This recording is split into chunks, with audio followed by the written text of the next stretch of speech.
ప్రియమైన దేవుని బిడ్డలారా, దేవుని మహాప్రేమను బట్టి ఈ రాత్రి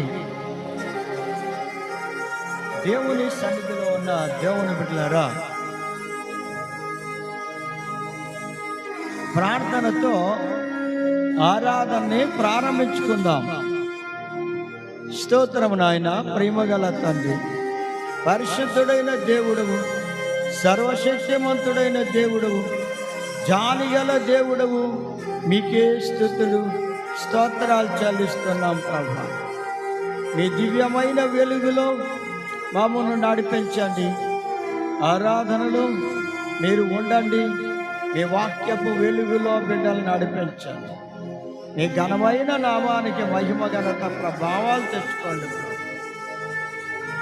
ఏ బిడ్డకు ఏ వాక్యం అవసరమో అట్టి పరలోక సంగతులను బయలుపరిచి, బలపరిచి, స్థిరపరిచి, మహిమ ఘనత ప్రభావాలు పొందమని యేసయ్య నామాన్ని బట్టి ప్రార్థించేవాడు కొనుచున్నాము తండ్రి.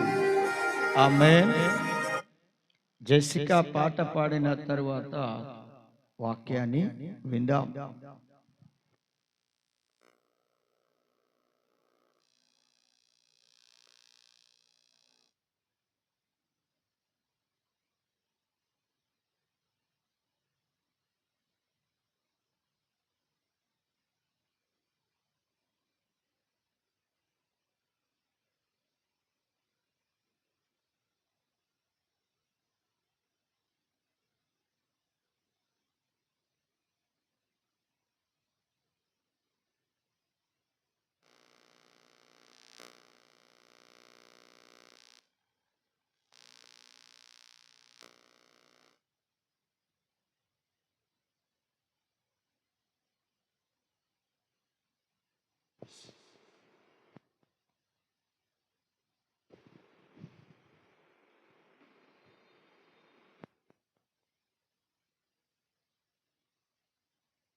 నిన్నే నిన్నే నమ్ముకున్నానయ్యా, నన్ను నన్ను వీడిపోబోకయ్యా. నిన్నే నిన్నే నమ్ముకున్నానయ్యా, నన్ను నన్ను వీడిపోబోకయ్యా. నీవు లేక నేను బ్రతుకలేనయ్యా, నీవు లేక నేను బ్రతుకలేనయ్యా. నీవుంటే నాకు చాలు యేసయ్యా, నీవుంటే నాకు చాలు యేసయ్యా. నిన్నే నిన్నే నమ్ముకున్నానయ్యా, నన్ను నన్ను వీడిపోబోకయ్యా. నిన్నే నిన్నే నమ్ము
నమ్ముకున్నానయ్యా. నన్ను నన్ను వీడిపోబోకయ్యా. నీవు లేక నేను బ్రతకలేనయ్యా. నీవు లేక నేను బ్రతకలేనయ్యా. నీవుంటే నాకు చాలు యేసయ్యా. నీవుంటే నాకు చాలు యేసయ్యా. నిన్నే నిన్నే నమ్ముకున్నానయ్యా. నన్ను నన్ను వీడిపోబోకయ్యా.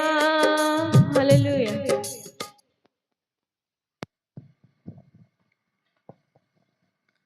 ప్రియమైన దేవుని బిడ్డలారా, వాక్యాన్ని ధ్యానం చేద్దాం. లూకాసు వార్త 11వ అధ్యాయము 28వ వచనం. దేవుని వాక్యము విని దానిని గాయకొని వారు మరీ ధన్యులు. దేవుని వాక్యమును విని దానిని గాయకొని వారు మరీ ధన్యులు. విశ్వాసము కలిగిన దేవుని బిడ్డలు, విశ్వాసం కలిగిన దేవుని బిడ్డలు వారు వాక్యాన్ని విని దానిని గాయకొనేవారుగా ఉంటారు. గాయకుంటారు. వాక్యాన్ని వింటారు, వాక్యాన్ని గాయకుంటారు. వాక్యాన్ని గాయకొనే వారే వినడమే కాదు, వాక్యాన్ని గాయకొని వారే నిజముగా విశ్వాసం కలిగిన దేవుని బిడ్డలు. విశ్వాసం కలిగిన దేవుని బిడ్డలుగా నీవు జీవిస్తూ ఉంటే, ప్రేమైన దేవుని బిడ్డ, వాక్యమును విని దానిని గాయకొనే బిడ్డగా ఉండాలి. దానిని గాయకుంటున్నావా వాక్యాన్ని? లేకపోతే విని వాక్యాన్ని విడిచిపెట్టేసే స్థితిలో ఉన్నావా? ఏ స్థితిలో ఉన్నావో నిన్ను గూర్చి నీవే ఆలోచించుకోవాలి. ఇక్కడ వాక్యాన్ని విని దానిని గాయకొని వారు ధన్యులు అన్నాడు యేసయ్య. మరి దాన్ని గాయకొనేవారు, దాన్ని అనుసరించేవారే ధన్యులు. దాన్ని వాక్యాన్ని గాయకుంటున్నావా అనగా దాన్ని అనుసరిస్తున్నావా? అనుసరిస్తే నీవు కూడా ధన్యుడివి. యేసు ప్రభు వారు ఆయన గలిలయ సముద్ర తీరాన్ని నడుస్తూ వలలు శుభ్రం చేసుకుంటూ ఉన్న వారిని పిలిచాడు. ఆయన పిలువగానే ఆయన వాక్కు చొప్పున ఆయన మాటను అనుసరించి, ఆయన వాక్యమును అనుసరించి వారు ఆయనను వెంబడించారు. వారే ప్రభు యొక్క శిష్యులు. కనుక ప్రియమైన దేవుని బిడ్డలారా, శిష్యులుగా వారు ఉన్నారు అంటే ఆయన వాక్యమును, ఆయన వాక్కును, ఆయన మాటను వారు అనుసరించి నడిచారు. ఆయనని అనుసరించారు, ఆయన వెంబడించారండి. మరి ఈరోజు నీవు వాక్యాన్ని వింటున్నావు, మరి యేసు ప్రభు వారిని అనుసరించి నడుస్తున్నావా? లేకపోతే నీకు తోచినట్లుగా నడుస్తూ ఉన్నావా? అంటే వాక్య ప్రకారం నడవాలి. వాక్య ప్రకారం నడవాలి. దేవుని మాట ప్రకారం, ఆయన వాక్కు ప్రకారం నడిచారు వాళ్ళు. ఆయన్ని వెంబడించారు, ఆయనతో పాటు వెళ్ళారు. నీవు ప్రభువుతో నడవాలి, ప్రభువుతో జీవించాలి, ప్రభువును వెంబడించాలి, ఆయన అనుసరించేవారుగా ఉండాలి. ఆ వాక్యాన్ని అనుసరించాలి. వినేసి వదిలిపెట్టేయడం కాదు, ఆ వాక్యమును అనుసరించి నడవాలి. అలా నడిచిన వారే విశ్వాసం కలిగిన దేవుని బిడ్డలు. మరి నీవు విశ్వాసం కలిగిన దేవుని బిడ్డగా జీవిస్తూ ఉంటే వాక్యాన్ని అనుసరించి నడవాలి. నువ్వు నడుస్తూ ఉంటే వాక్యాన్ని అనుసరించి నడుస్తూ ఉంటే విశ్వాసం గల దేవుని బిడ్డవే. విశ్వాసం గల దేవుని బిడ్డ. దేవుడు కోరుకునేది అదే. విశ్వాసం కలిగిన దేవుని బిడ్డగా నీవు జీవించాలని ఆయన కోరుకుంటూ ఉన్నాడు. అప్పుడే నీవు ధన్యుడవుతావు. చూడండి ప్రియమైన దేవుని బిడ్డలారా, యాకోబు రాసిన మొదటి పత్రిక 22వ వచనంలో చూస్తే, మీరు వినువారు మాత్రమై ఉండి మిమ్మును మీరు మోసపుచ్చుకొనవద్దు. మిమ్మును మీరు మోసపుచ్చుకొనకండి. మరి ఏం చేయాలో తెలుసా? వాక్యాన్ని వినేసి వాక్యాన్ని వినేవారిగా, అంటే వాక్యాన్ని ఏదో వింటున్నాం చాలే, వినడం వరకేనంట వాళ్ళ మనస్సు, వినడం వరకే వాళ్ళ చెవులు, గ్రహించే అంత వరకు వారి హృదయము లేదని దేవుని వాక్యం ద్వారా మనం గ్రహించాలి. వారు వినువారు మాత్రమే ఉన్నారు, వినడానికి మాత్రమే వింటారు గాని దాని ప్రకారము నడవారు. కానీ ప్రభు ఏమంటున్నాడంటే, వినేసి వదిలిపెట్టేయడం కాదు, విని దాని ప్రకారము నడవాలి, అనగా ప్రవర్తించాలి. ఆ వాక్యమును పట్టుకొని నడవాలి, ఆ వాక్య ప్రకారమే ప్రవర్తించాలి. వాక్యం ఏం చెప్తుందో దాని ప్రకారము మనం ప్రవర్తించాలి. అంటే నీ ప్రవర్తన అంతటి విషయములో ఆ వాక్యానికి నీవు లోబడిన బిడ్డగా వాక్యమును అనుసరించి నడుచుకుంటూ ఉండాలి. మరి వాక్యమును అనుసరించి నడుస్తున్నావా? వాక్యము దారి వాక్యానిదే, నీ దారి నీదా? ఒక్కసారి ఆలోచించుకో ప్రేమనొద్దామని బిడ్డలారా. వాక్యము ఎందుకు నీకు చెప్పబడుతుందో ఎప్పుడైనా ఆలోచించావా? ఆ వాక్యము దేవునిదై ఉంది, ఆ వాక్యము దేవుడై ఉన్నాడు. అందుకే ఆ వాక్కును అనుసరించి మనం నడిస్తే ధన్యులమవుతాం. ఆ వాక్య ప్రకారం నడవకపోతే ధన్యతను మనం పోగొట్టుకుంటాం. అందుచేత మీరు వినేవారిగా మాత్రమై ఉండొద్దు. వినేవారిగా మాత్రమే అంటే వినడానికి మాత్రమే వినేసి దానిని మనం అనుసరించకుండా మర్చిపోయే స్థితిలోను విడిచిపెట్టే స్థితిలో ఉండకూడదు. వాక్య ప్రకారము ప్రవర్తించాలి. అలాంటి ప్రవర్తన కలిగిన వారుగా ఉండాలి. అటువంటి నడవడిక కలిగిన బిడ్డలుగా ఉంటే వారు విశ్వాసం కలిగిన దేవుని బిడ్డలు. మరి విశ్వాసం కలిగిన దేవుని బిడ్డగా జీవిస్తూ ఉన్నావా? విశ్వాసము లేని స్థితిలో, వినడానికి వాక్యం వింటున్నావు కానీ విశ్వాసము లేని స్థితిలో ఉన్నావేమో. ఒక్కసారి నిన్ను గూర్చి నీవే ఆలోచించుకో ప్రియమైన దేవుని బిడ్డలారా. ఇంకా ప్రభు లేఖనములో అంటున్నాడు, యోహాను రాసిన యోహాను సువార్త అది 14వ అధ్యాయము 23వ వచనములు అంటున్నాడు, యేసు ఒకడు నన్ను ప్రేమించిన యెడల వాడు నా మాట గాయకొనును. ఒకడు నన్ను ప్రేమిస్తే వాడు నా మాట గాయకొనును అన్నాడు.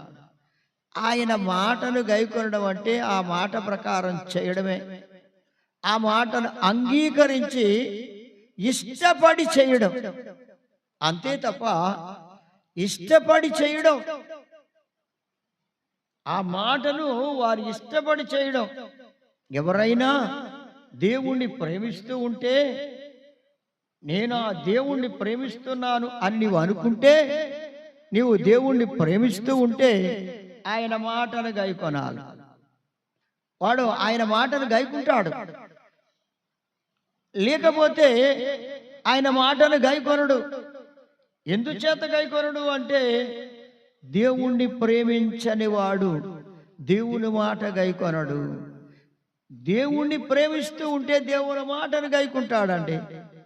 మరి దేవుణ్ణి ప్రేమించే స్థితిలో ఉన్నావా, లేకపోతే దేవుణ్ణి ప్రేమించలేని స్థితిలో ఉన్నావా?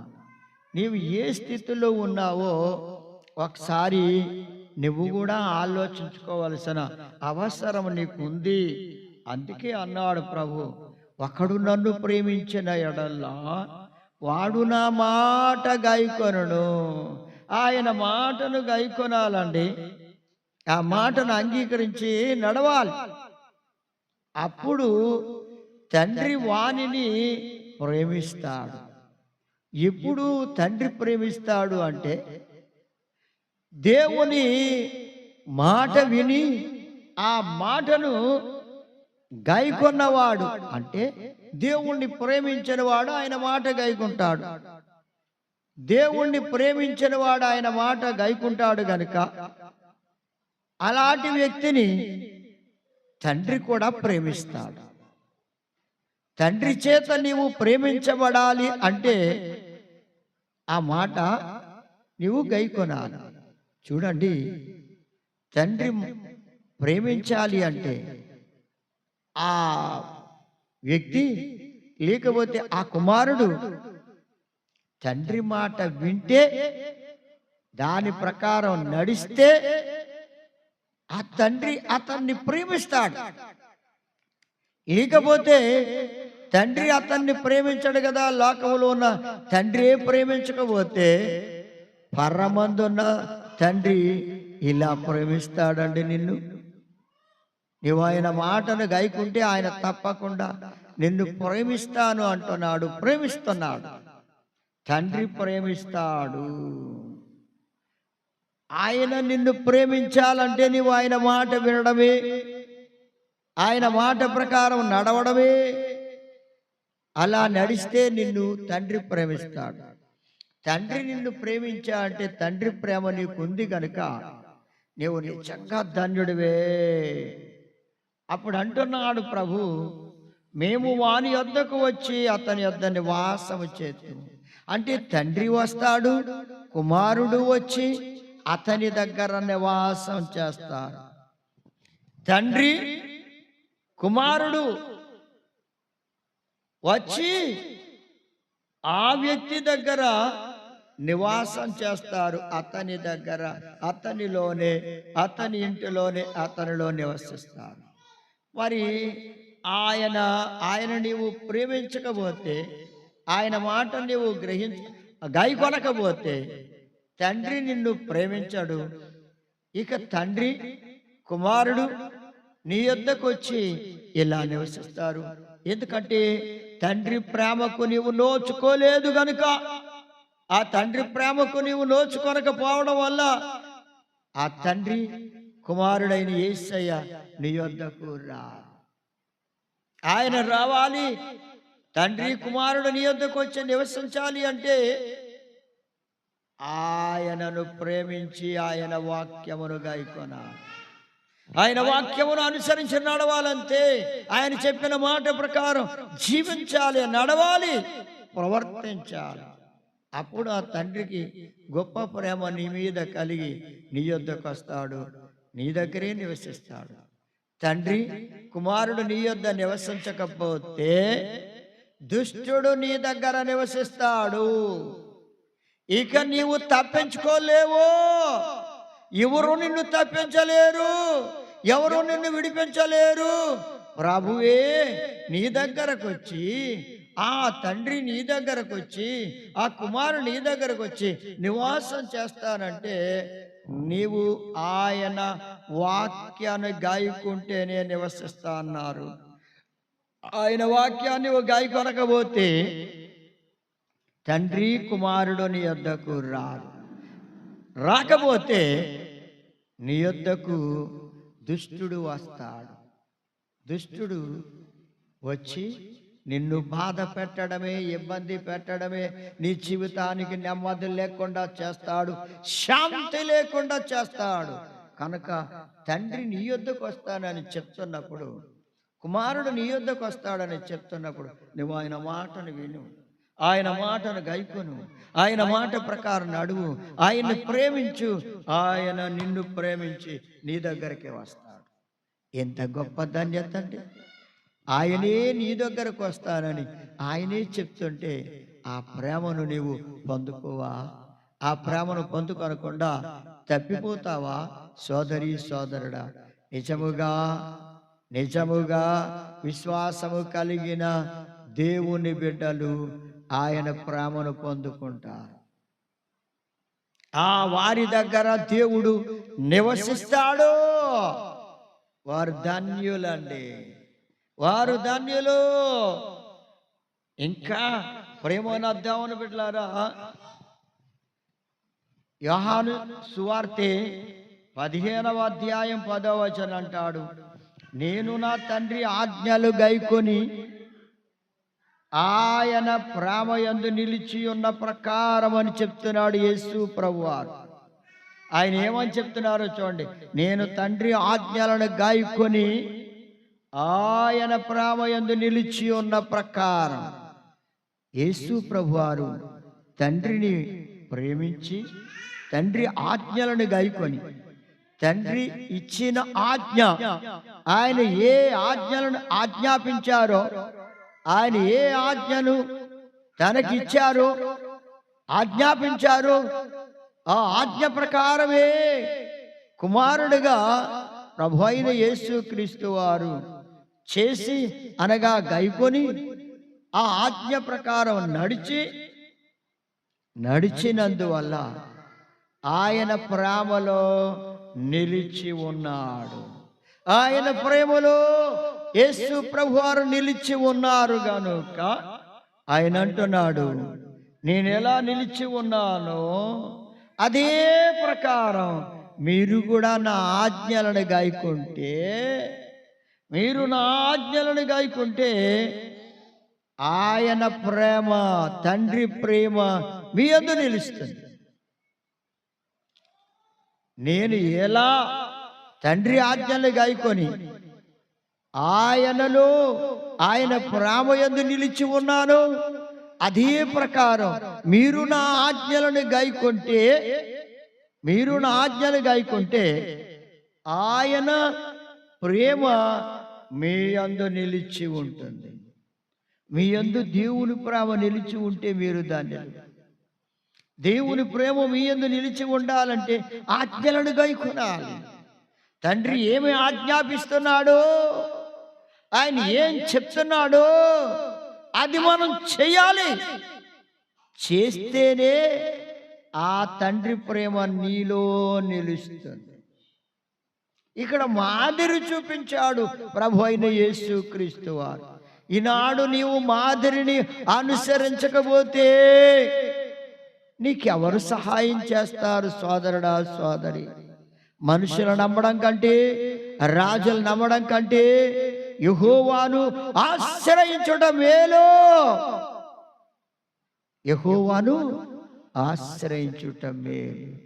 అందుకే ప్రియమైన దేవుని బిడ్డలారా, ప్రభువును ఆశ్రయించిన వాడు, విశ్వాసం కలిగిన దేవుని బిడ్డలు దేవుణ్ణి ఆశ్రయిస్తారు, తండ్రిని ఆశ్రయిస్తారు, కుమారుణ్ణి ఆశ్రయిస్తారు. అందుచేత ప్రియమైన దేవుని బిడ్డలారా, వారి యందు దేవుని ప్రేమ నిలిచి ఉంటుంది. వారి యందు దేవుని ప్రేమ నిలిచి ఉంటుంది. ప్రేమ లేకపోతే కయీను వలె, ప్రియమైన దేవుని బిడ్డలారా, కయీనులో ప్రేమ లేదు గనుక తన తమ్ముడైన హెబెలును చంపేశాడు. సరే, తండ్రి ప్రేమ గనుక నీలో ఉంటే ఇలాంటివి జరగవు. తండ్రి ప్రేమ ఎవరిలో ఉంటే వారు ఇలాంటి కార్యాలు చేయరు అంటున్నాడు యేసయ్య. ప్రేమన దేవుని బిడ్డలారా, తండ్రి ప్రేమ నీలో ఉండాలి. తండ్రి ప్రేమ లేని వ్యక్తిగా నీవు ఉన్నావేమో ఒకసారి ఆలోచించుకొని తండ్రి ప్రేమ కలిగిన బిడ్డగా ఉండు. ఆయన ప్రేమ నీలో నిలిచి ఉండాలంటే ఆయన ఆజ్ఞలను అనుసరించు, ఆయన్ని ప్రేమించు. ఆయన ప్రేమ నీ యందు నిలిచి ఉంటుంది. ఇలా మాదిరిని చూపెట్టాడు ప్రభు యేసయ్య. మనం కూడా ఆయన మాదిరిగా చూసుకుంటూ తండ్రి ప్రేమను పొందుకునే బిడ్డలుగా ఉండాలి. వారే నిజమైన విశ్వాసం గల దేవుని బిడ్డలు. దేవుని బిడ్డలు దేవుని మాటలు గైకుంటారండి. దేవుని బిడ్డలు దేవుని మాటలు గైకుంటారు. నా గొర్రెలు నా స్వరము వింటాయి. అవును, నిజముగా ఆయన గొర్రెలు గనుక ఆయన స్వరం వింటున్నాయి. తండ్రి గొర్రెలు గనుక తండ్రి స్వరాన్ని గుర్తుపడుతున్నాయి. నీవు దేవుని బిడ్డగా జీవించగోరితే ఆ తండ్రి బిడ్డలుగా నీవు జీవించగోరితే సోదరి సోదరుడా, ఆ గొర్రెలు ఆ తండ్రి స్వరాన్ని గుర్తించినట్లుగా నీవు కూడా ప్రభువుని ఎరిగిన బిడ్డగా, విశ్వాసం కలిగిన ఆయన యందు విశ్వాసం కలిగిన బిడ్డగా ఉండాలి. ఆయన యందు విశ్వాసం కలిగిన బిడ్డ అయితే ఆయన మాటే వింటారు. ఆయన గొర్రెలు ఆయన మాటే వింటున్నాయి. నువ్వు ఆయన గొర్రెగా ఉంటే ఆయన మాట వింటావు. అందుకే ప్రేమనొద్దామని బిడ్డలారా, ఇక్కడ అంటున్నారు చూడండి, యోహాను సువార్త 8వ అధ్యాయము 31వ వచనంలో అంటున్నాడు, మీరు నా వాక్యమందు నిలిచిన వారైతే నిజముగా నాకు శిష్యులై ఉంటారు. వాక్యమందు నిలిచిన వారైతేనే నాకు శిష్యులై ఉంటారు. వాక్యములో నిలవాలి. మనుషుల మాటల మీద నిలవడం కాదు, దేవుని వాక్యం మీద నిలవాలి. ఆ వాక్యాన్ని బట్టి నడుచుకోవాలి. ఆ వాక్య ప్రకారం జీవించాలి, ప్రవర్తించాలి. అప్పుడే దేవునికి నిజమైన శిష్యులుగా ఉంటారు. అయ్యా, శిష్యులు కూడా నిజమైన శిష్యులు ఉన్నారు, నిజమైన శిష్యులుగా ఉండాలి. అంటే విశ్వాసం కలిగిన దేవుని బిడ్డలు వాక్యాన్ని గైకుంటారంతే. వాక్య ప్రకారం నడుస్తారు, వాక్య ప్రకారం జీవిస్తారు, వాక్యాన్ని దాటి వెళ్ళారు. వాక్యం ఏం చెప్తుందో దాని ప్రకారమే చేస్తారు, దాని ప్రకారం నడుస్తారు. దాన్ని దాటి వెళ్ళారు అంటే వారిలో దేవుని ప్రేమ నిలువదు, వారిలో దేవుని ప్రేమ నిలవదు. తండ్రి ప్రేమ నీ యందు నిలిచేలా నీవు ఆయన వాక్యాన్ని గైకొనాలంటే ప్రేమనొద్దామని బిడ్డలారా, మీరు నిజమైన శిష్యులుగా ఉండాలి. నిజమైన శిష్యులు ఆయన మాటను గ్రహిస్తారు, మాట ప్రకారం జీవిస్తారు, ఆ మాట ప్రకారం ఆ వాక్య ప్రకారమే నడుస్తారు, ఆ వాక్యములో నిలిచి ఉంటారు. వాక్య ప్రకారమే నడుస్తారు, వాక్యములో నిలిచి ఉంటారు. వాక్యాన్ని దాటి వెళ్ళరు, వాక్యం కొరకే జీవిస్తారు. ఇక వాక్యమే వారికి ప్రాణములా ఉంటుంది. అంత విశ్వాసము కలిగి ఉంటారు.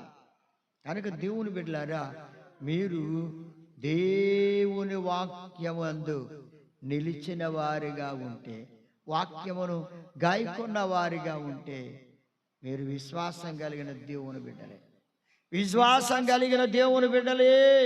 దేవుని బిడ్డలు అన్నవారు నిత్యముగా ఆయన వాక్యమును గాయకొని వాక్య ప్రకారం చేస్తారు, వాక్య ప్రకారం జీవిస్తారు, వాక్య ప్రకారం నడుస్తారు, వాక్య ప్రకారం ప్రవర్తిస్తారు.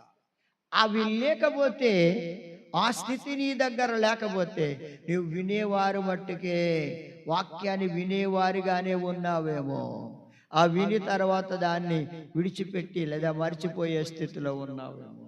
ఒక్కసారి ఆలోచించుకో ప్రేమనొద్దామని బిడ్డలారా.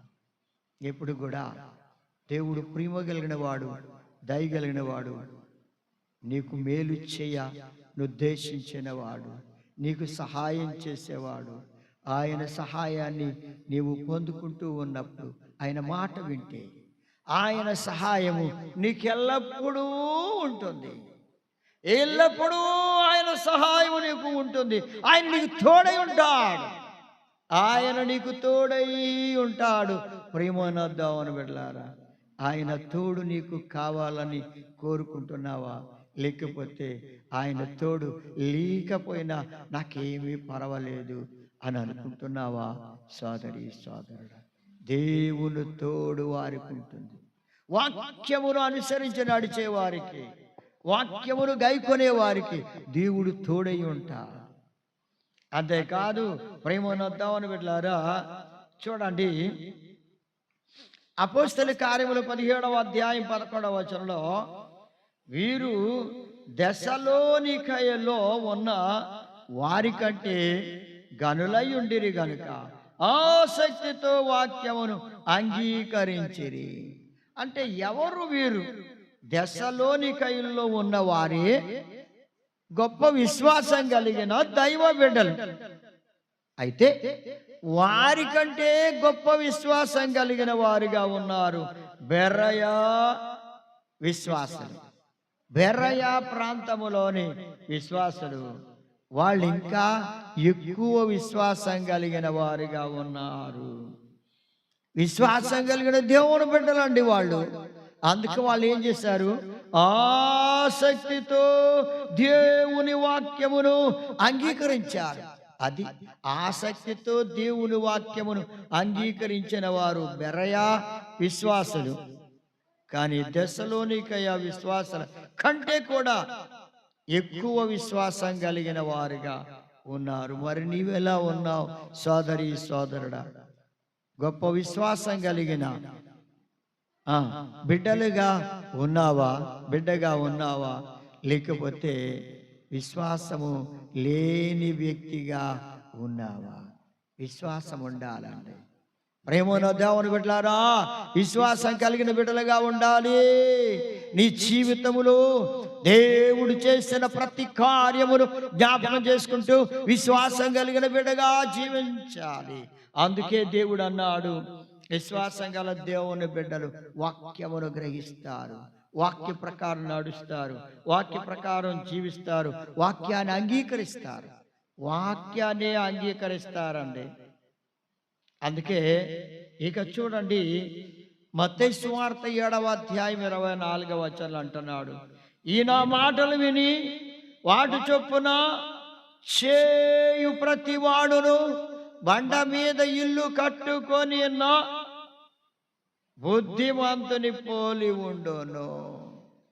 అంటే వాళ్ళు స్థిరంగా ఉంటాడండి. విశ్వాసం కలిగిన దేవుని బిడ్డలు, దేవుని వాక్యమును గాయకునేవారు గనుక వాళ్ళు స్థిరంగా ఉంటారు. దేవునిలో స్థిరంగా ఉంటారు. అస్థిరంగా ఉండరు, స్థిరంగా ఉంటారు. ఇక వారు కదలని వారి వలె దేవునిలో బలమును పొందాలని, దేవునిలో బలపడాలని వారు కోరుకుంటూ వాక్య ప్రకారం నడవడానికి ఇష్టపడతారు. అందుకే దేవుని మాటలు విని ఆ మాటల ప్రకారం చేసేవారు బండ మీద ఇల్లు కట్టుకొనిన బుద్ధిమంతుడి పోలుంటారు. చూడండి, బండ మీద ఇల్లు కట్టడం చాలా కష్టంతో కూడిన పని. ఎన్నో ఇబ్బందులు, శోధనలు, బాధలు ఎదురవుతాయి. అయినా కష్టమేది, కష్టమైనా సరే బండ మీదే ఇల్లు కట్టుకుంటే ఆ ఇల్లు తుఫాన్లు వచ్చినా, వరదలు వచ్చినా, ఏం వచ్చినా ఆ ఇల్లు కదలకుండా స్థిరంగా ఉంటుంది, అన్నిటినీ తట్టుకుంటుంది. అలా నీ జీవితంలో శోధనలు, శ్రమలు, బాధలు, కష్టాలు, తుఫాన్ల వలె, వరదల వలె వచ్చినా నీవు ప్రభువులో నిలిచి ఉండాలి. ఆ ఇల్లు ఎలా నిలిచి ఉంటుందో నీ విశ్వాసం యేసు ప్రభువులో నిలిచి ఉండాలి. మరి నీ విశ్వాసం ఎలా ఉందో ఒక్కసారి నీవు ఆలోచించుకో. బుద్ధిమంతుని వలె ఉండాలంట. అలా ఉన్నవారే విశ్వాసం కలిగిన దేవుని బిడ్డలు. విశ్వాసం కలిగిన దేవుని బిడ్డలు అండి, వారు బుద్ధిమంతుని వలె ఇల్లు కట్టుకొనిన, బండ మీద ఇల్లు కట్టుకొనిన బుద్ధిమంతుని వలె ఉంటారు. కనుక బుద్ధిమంతుడిగా నీవు జీవించగోరితే ఆయన మాట విని ఆ మాట ప్రకారం నడిస్తే నీవు బండ మీద ఇల్లు కట్టుకొనిన బుద్ధిమంతుని పోలుంటావు. బండ మీద అనగా క్రీస్తు ప్రభువులో నీ జీవితాన్ని, నీ బ్రతుకును, నీ ఆత్మీయ జీవితాన్ని కట్టుకున్నవాడుగా ఉండాలి. లోకములు కాదు, మనుషులు చెప్తే చేయడం కాదు, దేవునిలో నీవు కట్టబడాలి.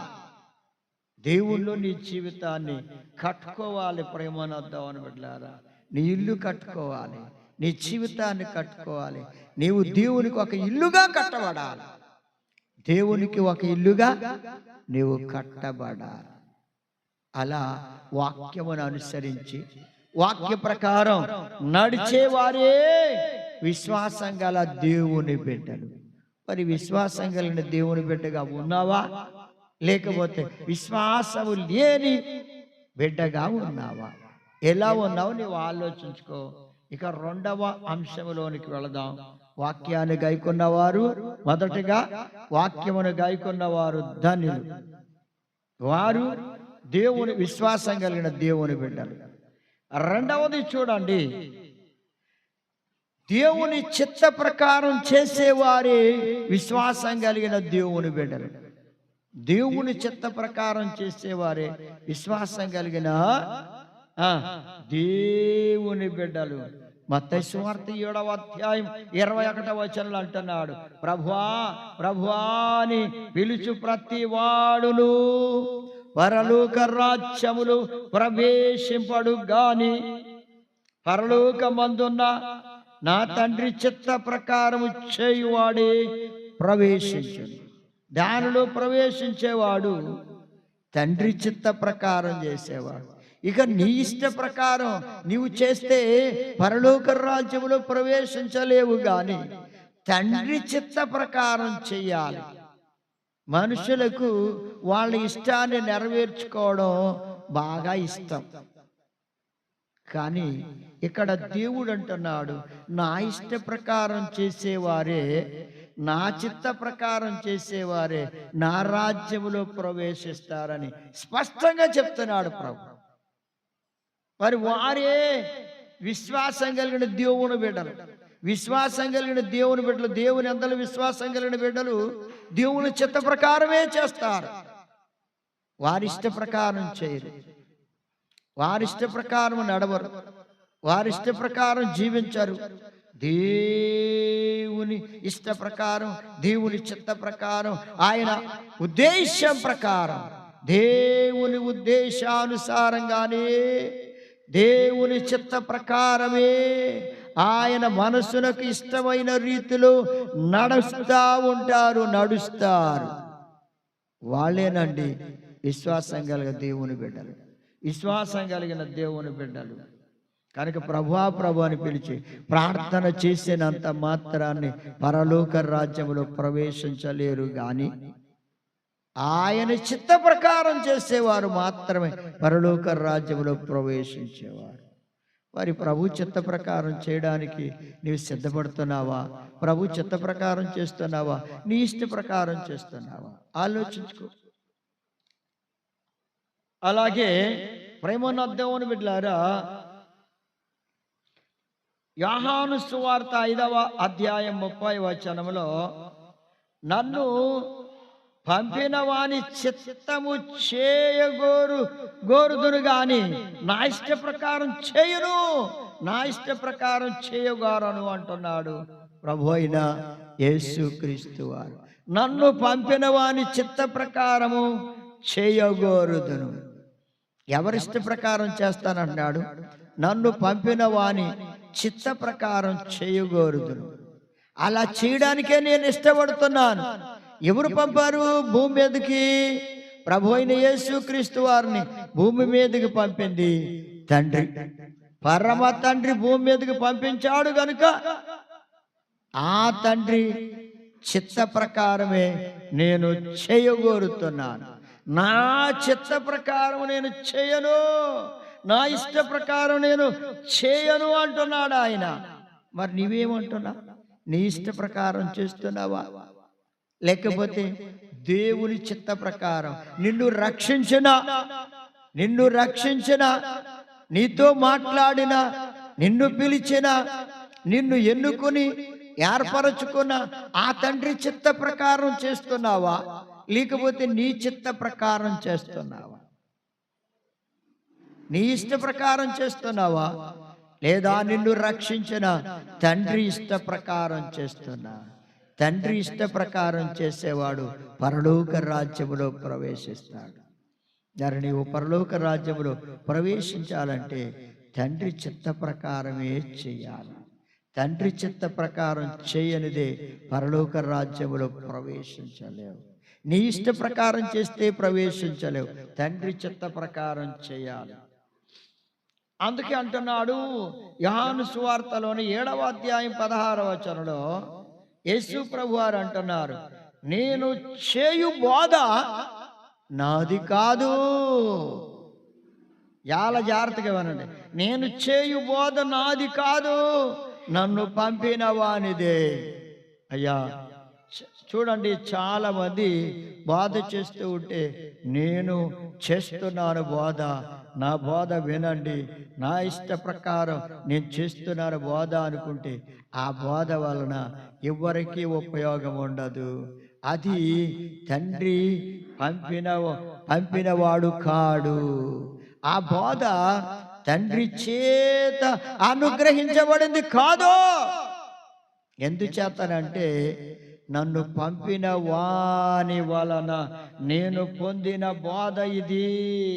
నేను చేసే బోధ నాది కాదు, ఆ తండ్రిది. అయ్యా ఈ మాటలు చెప్తున్నాము అంటే ఆ పరమ తండ్రి ఇచ్చిన మాటలే మీతో చెప్తున్నాను తప్ప నా సొంత బోధ కాదు, నా సొంత మాటలు కావు.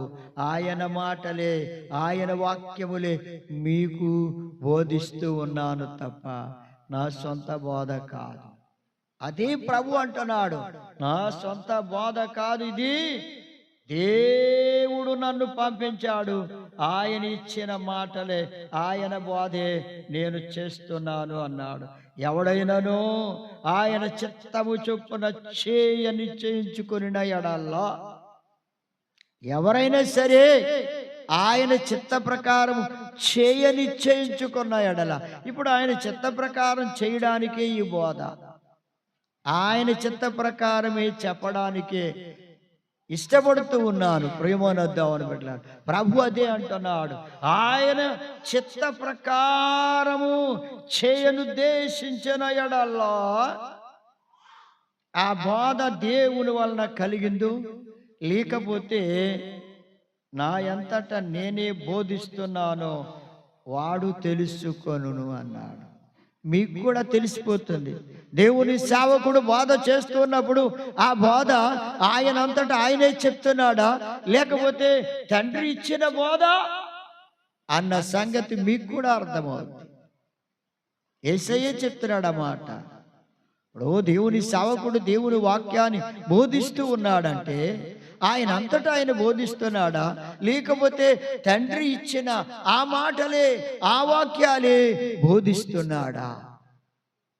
అది మీకు కూడా తెలిసిపోతుంది, మీకు కూడా అర్థమవుతుంది. ఈ మాటలు దేవుడు మనకి తెలియజేయించే వాక్యాలే, ఇది ఆయనంతటా ఆయన చెప్పే మాటలు కాదు అని మీకు కూడా గ్రహింపు వస్తుంది అన్నాడు దేవుడు. మీకు కూడా అర్థమైపోతుంది, మీకు కూడా తెలిసిపోతుంది అన్నాడు. అవును ప్రేమనొద్దామని బిడ్డలారా, కనుక మరి మీకు ఎలా అర్థమవుతుంది, మీరు ఎలా ఆలోచించుకుంటున్నారో మీరు కూడా ఒక్కసారి తెలుసుకోవలసిన అవసరం ఉంది. అపోస్తల కార్యములు 13వ అధ్యాయం 22వ వచనం చూస్తే, అపోస్తల కార్యములు 13వ అధ్యాయము 22వ వచనంలో చూడండి, ఆయన నేను యెషయి కుమారుడైన దావీదును కనుగొంటిని, అతడు నా ఇష్టానుసారుడైన మనుష్యుడు, అతడు నా ఉద్దేశ్యములన్నీ నెరవేర్చునని అతనిని గూర్చి సాక్ష్యమిస్తున్నాను అన్నాడు. ప్రభువే దావీదును గూర్చి సాక్ష్యమిస్తున్నాడు అంటే మరి నిన్ను గురించి కూడా దేవుడు సాక్ష్యము ఏమి ఇవ్వబోతున్నాడో ఎప్పుడైనా ఆలోచించుకున్నావా? ఏమని నిన్ను గురించి సాక్ష్యం ఇవ్వబోతున్నాడో ప్రభు. దావీదుని గురించి, అతడు నా ఇష్టానుసారమైన మనుష్యుడు, నా చిత్త ప్రకారమే చేస్తాడు తప్ప అతని ఇష్ట ప్రకారం చేయడు అని స్పష్టంగా చెప్తున్నాడు. దావీదు దేవుని ఇష్ట ప్రకారమే చేసేవాడని ప్రభు చెప్తున్నాడు. చూడండి, దావీదు గొర్రెల్ని కాపలా కాస్తున్న సమయంలో, అరణ్యములో, లేకపోతే ఆయన ఆ కొండల మీద గొర్రెల్ని కాపలా కాస్తున్న సమయంలో సింహం వచ్చిందండి. ఆ గొర్రెను లేదా మేకను పట్టుకొని పోతూ ఉంటే ఆయన ఇష్ట ప్రకారం చేసే వ్యక్తి గనుక దావీదు దగ్గర చేతిలో ఏమీ లేకపోయినా ఆ సింహం మీదకి వెళ్ళి దానిని చీల్చివేశాడు. అంటే దేవుని చిత్త ప్రకారమే, దేవుని ఇష్ట ప్రకారమే చేసే వ్యక్తిగా ఉన్నాడు. దేవుడు తన పరిశుద్ధాత్మను ఆయన మీదకి పంపించాడు. ఆ బలంతో సింహాన్ని కూడా చీల్చివేశాడు. కనుక ప్రేమోన్నత గొర్రె పిల్లను విడిపించుకున్నాడు. కనుక ప్రేమోన్నత అని పెట్టారా, దావీదు దేవుని ఇష్టానుసారమైన మనుష్యుడు. వారి నీవు దేవుని ఇష్ట ప్రకారం చేస్తే వ్యక్తిగా ఉన్నావా? ఆయన ఇష్ట ప్రకారం కాకుండా నీ ఇష్ట ప్రకారమే చేస్తూ ఉన్నావా? ఎవరి ఇష్ట ప్రకారం చేస్తున్నావు? ఎవరి ఇష్ట ప్రకారం చేస్తున్నావు? సోదరి సోదరుడా, ఒక్కసారి నిన్ను గురించి నీవు ఆలోచించుకో. దావీదైతే దేవుని ఇష్ట ప్రకారం చేసే వ్యక్తి, ఆ మనిషి అలాంటి వాడు అని దేవుడు సాక్ష్యం ఇస్తుంటే, మరి నీకు ఇలాంటి మంచి సాక్ష్యం ఉందా? ఎప్పుడన్నా ఆలోచించుకున్నావా? ఎలాంటి సాక్ష్యం ఉంది? కోపం వస్తే ఎదుటిన్న మనుషులు ఎలాంటి వారు కూడా నీకు కనబడదు. ఎలాంటి వ్యక్తులు అయినా నీకు లెక్క ఉండదు. కానీ దేవుని వాక్యం అంటుంది, నీవు నీ ఇష్ట ప్రకారం మాట్లాడడం కాదు, దేవుని చిత్త ప్రకారం మాట్లాడాలి. మనం మాట్లాడేటప్పుడు మన మాటలు కూడా దేవునికి ఇష్టమైనవా కాదా, దేవునికి ఇష్టమైనవా కాదా అని మనం ఆలోచించుకోవాలి. ప్రేమన దేవుని బిడ్డలారా, దేవునికి ఇష్టమైనవా కాదా నా మాటలు ఎలా ఉన్నాయి అని ఆయనకి ఇష్టమైన మనిషిగా దావీదు వలె మనం చేసే పనులు కానీ, మనం మాట్లాడే మాటలు కానీ, మన ప్రవర్తన కానీ, మన జీవిత విధానం కానీ అంతా ఆయన చిత్త ప్రకారమే ఉండాలి. మన ఇష్ట ప్రకారం చేయకూడదు. మరి ఎలా చేస్తున్నావు? నీ ఇష్ట ప్రకారం చేస్తున్నావు, దేవుని చిత్త ప్రకారం చేస్తున్నావు? నీవే ఒకసారి ఆలోచించుకో. నిన్ను గురించి నీకే ఆలోచించుకుంటే అర్థమవుద్ది. ప్రేమనొద్దామని బిడ్డలారా, దావీదు ఎలాంటి వ్యక్తో దేవుడు సాక్ష్యం ఇచ్చాడు. మరి నీవే స్థితిలో ఉన్నావో, ఎలాంటి వ్యక్తిగా ఉన్నావో ఆయన నిన్ను గురించి సాక్ష్యము సరైనదిగానే ఇస్తాడు తప్ప ఎట్టి పరిస్థితిలో ముఖాన్ని చూచి సాక్ష్యం ఇచ్చేవాడు కాదు. మనుషులైతే ముఖాన్ని చూచి సాక్ష్యం ఇస్తారు. వారు మంచివారైనా మంచివారు కాకపోయినా అయ్యో మంచివారండి అని ఇస్తారు. ఎందుకని? వారు ఏమంటారు అనే ఆలోచనతో ముఖాన్ని చూచి సాక్ష్యం ఇస్తారు. ప్రభు మాత్రం అలా సాక్ష్యం ఇవ్వరు. ఉన్నది ఉన్నట్టుగానే సాక్ష్యం ఇచ్చేవాడు యేసయ్యా. కనుక ప్రేమనొద్దామని బిడ్డలారా, మరి ప్రతి విషయమందు కూడా దశలోనికి రాసిన మొదటి పత్రిక 5వ అధ్యాయము 16వ వచనంలో చూస్తే, ప్రతి విషయమందు కూడా కృతజ్ఞతాస్తుతులు చెల్లించుడి. ఎలా చేయడం? యేసుక్రీస్తునందు మీ విషయములో దేవుని చిత్తం. అయ్యా, మీ విషయములో దేవుని చిత్తం మీరు నెరవేర్చరా? మీ విషయములో దేవుని చిత్తం ఏమైందో మీరు తెలుసుకోవాలి కదా. దేవుని చిత్తం ఏమైందో మీరు గ్రహించాలి కదా.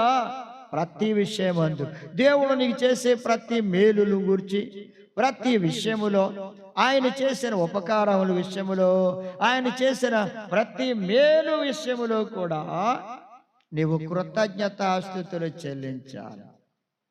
అది దేవుని చిత్తం. అయ్యా, మేలు పొందుకున్న తర్వాత మర్చిపోవడం కాదంటున్నాడు దేవుడు. ఏం చేయాలంట? మేలు పొందుకున్న వారు కృతజ్ఞతాస్తుతులు చెల్లించాలి. ప్రభువా, ఈ లోకంలో ఎవరైనా చిన్న మేలు మనకి చేస్తే ఎన్నిసార్లు థ్యాంక్స్ చెప్తా? ఒక్కసారి కాదు, ఎన్నోసార్లు వారు కనబడినప్పుడల్లా కూడా థ్యాంక్స్ అండి అని చెప్తూ ఉన్నావు కదా సోదరి సోదరుడా. మరి ప్రభువు చేసిన మేలును నీవు జ్ఞాపకం చేసుకుని ఆయనకి కృతజ్ఞతాస్తుతులు చెల్లిస్తున్నావా? చేసిన మేలు మర్చిపోయే బిడ్డగా ఉన్నావా? చేసిన మేలు జ్ఞాపకం చేసుకునే బిడ్డగా ఉన్నావా? ఆలోచించుకోండి. ఏది దేవుని చిత్తం? ఆయన చేసిన మేలును జ్ఞాపకం చేసుకుని ప్రతి విషయంలో కూడా ఆయనకు కృతజ్ఞతాస్తుతులు చెల్లించడమే దేవుని చిత్తం. అది మనం నెరవేర్చాలి. అది దేవుని చిత్తం. దేవుని చిత్తం నెరవేర్చండి. అలా ప్రేమను వద్దామని పెట్టారా. ఇక మరి 2 విషయాలు మనం విన్నాం. ఒకటి, విశ్వాసం గల దేవుని బిడ్డలు దేవుని వాక్యాన్ని గాయకుంటారు. దేవుని వాక్య ప్రకారం నడిచేవారే విశ్వాసం కలిగిన దైవ బిడ్డలు. రెండవది, దేవుని చిత్త ప్రకారం చేసేవారే దేవుని బిడ్డలు, అంటే విశ్వాసం కలిగిన దేవుని బిడ్డలు. దేవుని చిత్త ప్రకారం చేసేవారే విశ్వాసం కలిగిన దేవుని బిడ్డలండి. మరి నీవు దేవుని చిత్త ప్రకారం చేస్తే దేవుని బిడ్డవే, విశ్వాసం కలిగిన దేవుని బిడ్డ. మరి నీ జీవితంలో ఒకసారి ఆలోచించుకొని, నువ్వు విశ్వాసం కలిగిన దేవుని బిడ్డగా జీవిస్తూ ఉన్నావా? విశ్వాసము పోగొట్టుకునే స్థితిలో ఉన్నావా? ఏ స్థితిలో ఉన్నావో నిన్ను గురించి నీవు ఆలోచించుకో. విశ్వాసం కలిగిన దేవుని బిడ్డలు వాక్యాన్ని గైకుంటారు. విశ్వాసం కలిగిన దేవుని బిడ్డలు దేవుని చిత్త ప్రకారం చేస్తారు. కృతజ్ఞతాస్తుతులు కూడా దేవునికి చెల్లిస్తారు. దేవుని చిత్తాన్ని నెరవేరుస్తారు. అలా నెరవేర్చడానికి, దేవుని చిత్తాన్ని నెరవేర్చడానికి దేవుడు తన కృప మీకు అనుగ్రహించును గాక. ఆమేన్. ప్రార్థన చేసుకుందాం.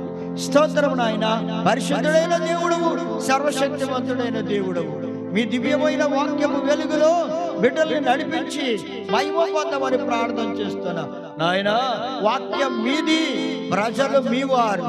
అయ్యా, నేను మీ బిడ్డను ప్రభువా, నన్ను కరుణించి నాయనా మీరిచ్చిన మాటలని బిడ్డలకి అందించగా ఆ మాటలు నాయనా వారు గ్రహించి వాక్య ప్రకారము నడుచుకునే విధంగా వారిని సిద్ధం చేయమని యేసయ్య పరిశుద్ధ నామమును బట్టి ప్రార్థించి వాడుకొనుచున్నాము తండ్రి.